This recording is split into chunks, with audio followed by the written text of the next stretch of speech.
السلام عليكم ورحمة الله وبركاته. مرحبا بكم في خربشة الكورة. مبروك للأهلي الرباعية الرابعة على التوالي في 2023. ماتش ولا أروع.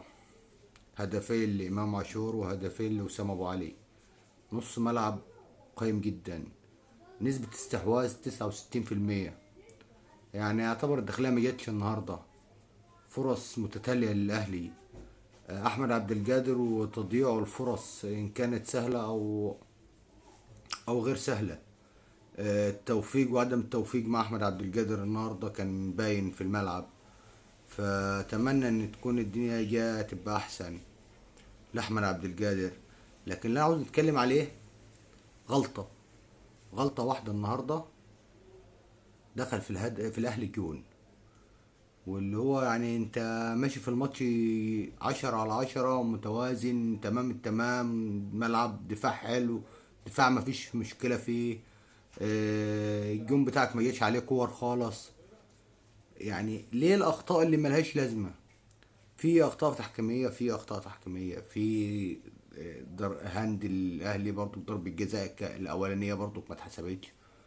بس ايا كان هو في غلطات في التحكيم، بس التحكيم النهارده كان جميل، ما كانش عافيش. كان الاهلي بيلعب، يعني انا حاسس انه كان بيلعب في النهارده في تدريبه. يعني الداخليه ما جاتش. يعني الهجمه الوحيده اللي شفتها النهارده وتستحق ان هي تقالها لها هجمه هي بتاعت الهدف. دي الحاله الوحيده اللي شفتها النهارده كانت يعني تستاهل ان يتقال عليها. يعني دي الهجمه الوحيده للداخليه. ما باقي الاهلي كان بيلعب كان بيلعب تدريب، يعني ما كانش بيلعب في مباراه. وشيء جميل ان احنا سمعنا الايام اللي فاتت ديت ان الدوري ممكن يوقف. واتمنى ده ما يحصلش. ان هو ساعتها مش هيقولوا ان هو وقف عشان المنتخب الاولمبي.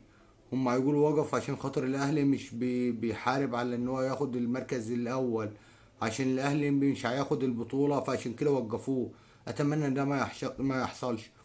ولو بيراميدز فاز بالبطولة فهي دي يبقى توفيق من ربنا سبحانه وتعالى له ان هو يبقى استحقها. لكن احنا بنتكلم ان مثلا النهارده بتلعب في المباراة 23 للاهلي.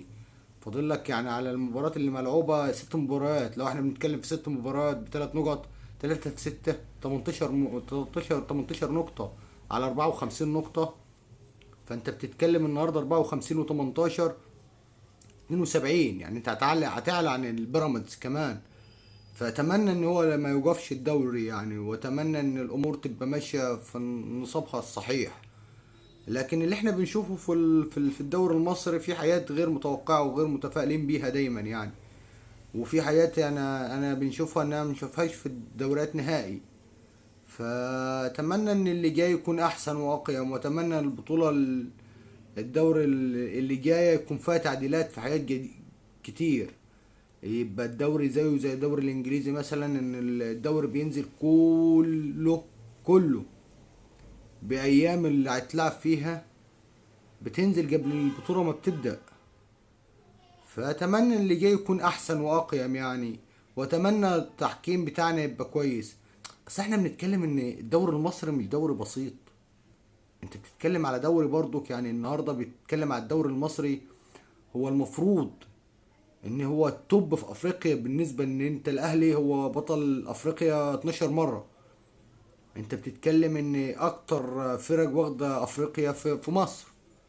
انت بتتكلم النهارده مثلا الدوري السعودي بيقول لك احنا اقوى دوري في العرب. لا، انت الدوري المصري كيان كبير وقديم.